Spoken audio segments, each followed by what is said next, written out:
நெற்றிக்கண் திறப்பினும் குற்றம் குற்றமே என்று சொன்ன நக்கீரனுடைய மண் இது.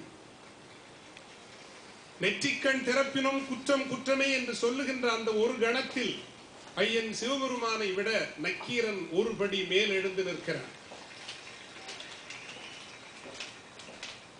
இலக்கியங்களிலேயே எதிர்நீச்சல் போட்டுக்கொண்டு முன்னேறி வருவதாக இறுதி வரை வருகின்ற ஒரே இலக்கியம் சிலப்பதிகாரம்.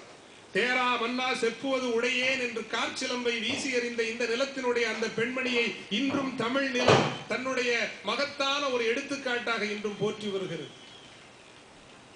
நாம் ஆர்க்கும் குடி அல்லோம் என்று முழங்கியவர்களினுடைய மண்.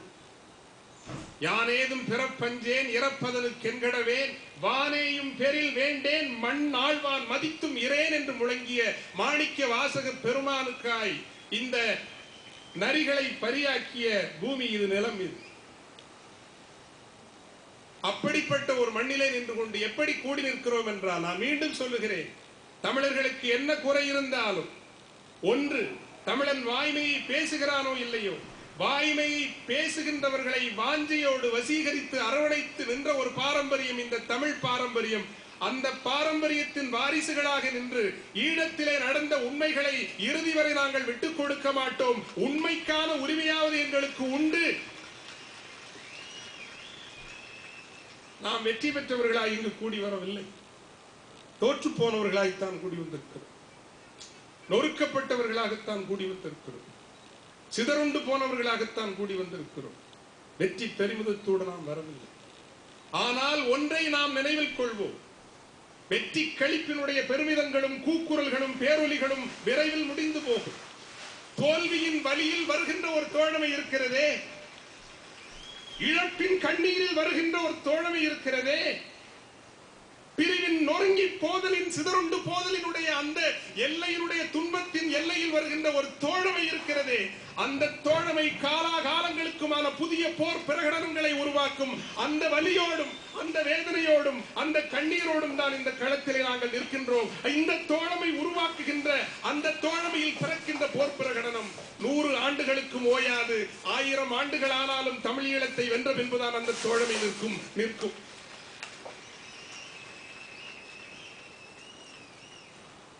நண்பர்களே, இன்று நாம் சொல்ல வேண்டியது அழகாக சொன்னார். நாம் இங்கு வந்திருப்பது தீர்ப்பெழுதுவதற்காக அல்ல, நாம் இங்கு வந்திருப்பது போஸ்ட்மார்ட்டம் செய்வதற்காக அல்ல. ஏனென்றால் தமிழீழ விடுதலையை, அதனுடைய வரலாற்றை பலவேறு கோணங்களில் நின்று கொண்டு அருகிருந்து பார்த்தவன் என்கின்ற வகையில் சொல்லுகிறேன்.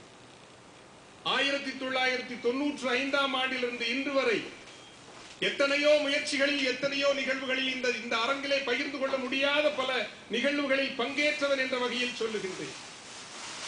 தமிழகமாக இருக்கட்டும், இந்தியாவாக இருக்கட்டும், ஈழத் தமிழ் மக்களினுடைய பிரச்சனையில் யோகியத்துவத்தோடும் கண்ணியத்தோடும் நடந்து கொண்டோம் என்று சொல்வதற்கு இங்கு எந்த கட்சியும் இல்லை என்பதுதான் உண்மை. ஒரு கட்சியும் இல்லை என்பதுதான்.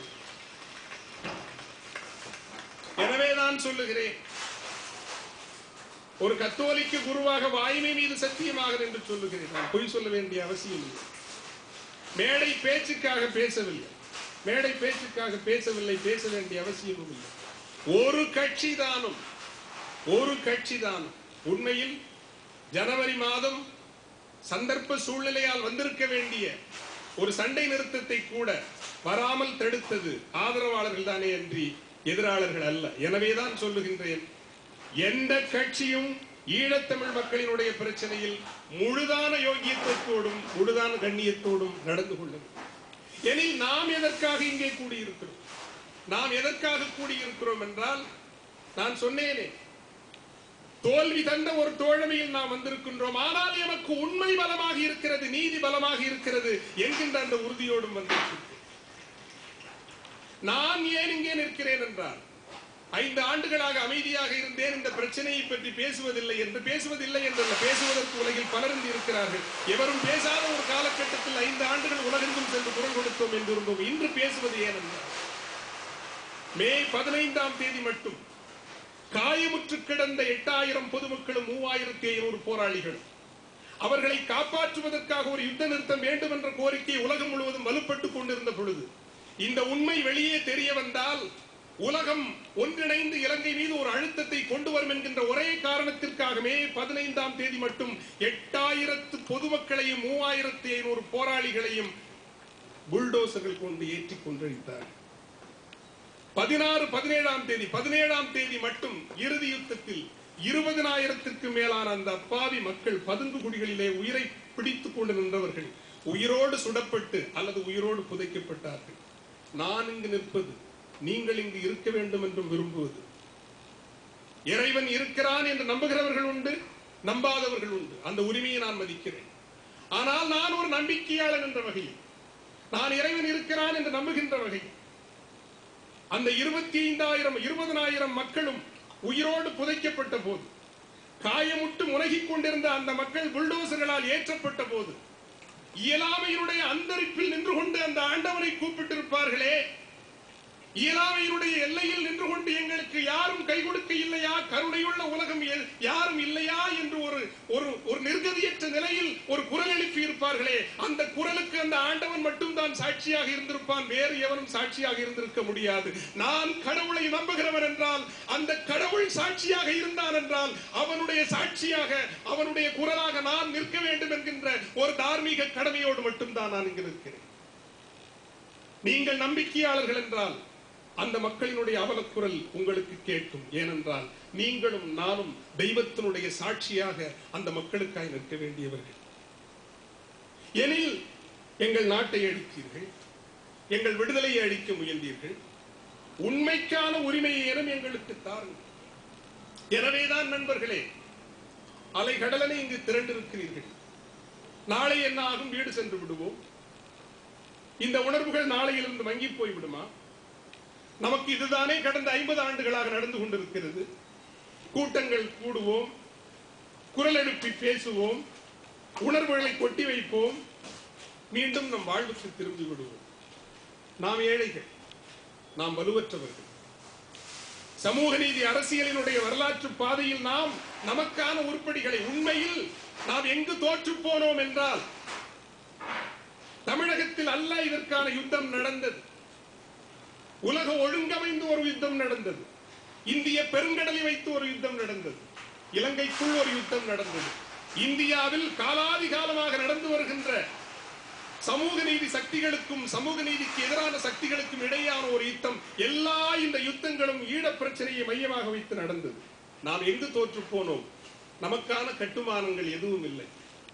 இந்த இந்திய ஆங்கில ஊடகங்கள் எல்லாம் the largest humanitarian operations in the world, ஏறக்குறைய 40,000 மக்களை ஒரு மாதத்தில் கொன்றடித்த அந்த நடவடிக்கையை மனிதாபிமான மீட்பு நடவடிக்கை என்று இந்த ஒரு நாட்டிற்கு மனவி செய்த பொழுது அதை எதிர்த்து கேட்கின்ற, அதற்கு ஒரு மாற்று குரல் கொடுக்கின்ற ஒரு ஊடக வலுவை இந்த ஜாதி பெற்றிருக்கவில்லை, இந்த தமிழ் ஜாதி பெற்றிருக்கவில்லை. அவர்களுக்கு இணையாக ஆங்கிலத்திலே நின்று களமாடுகின்ற உண்மையிலே ஆற்றல் உடைய இதழியலாளர்களை, ஊடகவியலாளர்களை இந்த சமூகம் உருவாக்கி வைத்திருக்கவில்லை. பல நாடுகளுக்கும் அல்லது புதுடெல்லிக்கும் பறந்து சென்று அங்கே இருக்கின்ற முக்கியமானவர்களை எல்லாம் பார்த்து ஈழத்திற்கு ஆதரவாக கருத்து உருவாக்குகின்ற பேராசிரியர்களையோ அறிவுடைய பெருமக்களையோ நாம் உருவாக்கி வைத்திருக்கவில்லை. எனவேதான் நண்பர்களே, மீண்டும் ஒரு தமிழ் மறுமலர்ச்சியினுடைய விதை நெல்கள் நீங்கள். நாம் வீணாகி போய்விடக் கூடாது. அதற்காகத்தான் சொல்லுகின்றேன். தந்தை பெரியார் தொடங்கி வைத்த இயக்கத்தினுடைய விதை நெல்கள் எத்தனை பேர் வீணாகி போனாலும் பரவாயில்லை. அந்த ஒரு மனிதன் இந்த நிலத்தில் வாழ்ந்ததால் மிஞ்சி இருக்கின்ற விதை நெல்கள் நீங்கள் என்று நான் காண்கின்றேன். இந்த விதை நெல்கள் வீணாகி போய் விடக்கூடாது என்றால் இன்றைய குறுகிய கால கடமை என்ன, நீண்ட கால கடமை என்ன? அதனுடைய அடிப்படையில் திட்டமிட்டு செயல்பட்டு நீங்கள் செயல் வீரர்களாக மாற வேண்டும் என்கின்ற ஒரு வேண்டுகோளை இங்கே இருக்கின்ற எல்லா ஆற்றலாளர்களையும் அன்பர்களாகி உங்களையும் கேட்கிறேன். முதலில் இன்று நம் முன் நிற்கின்ற கடமை 3 லட்சம் மக்களை தங்கள் வாழ்விடங்களுக்கு திருப்பி அனுப்ப வைப்பது.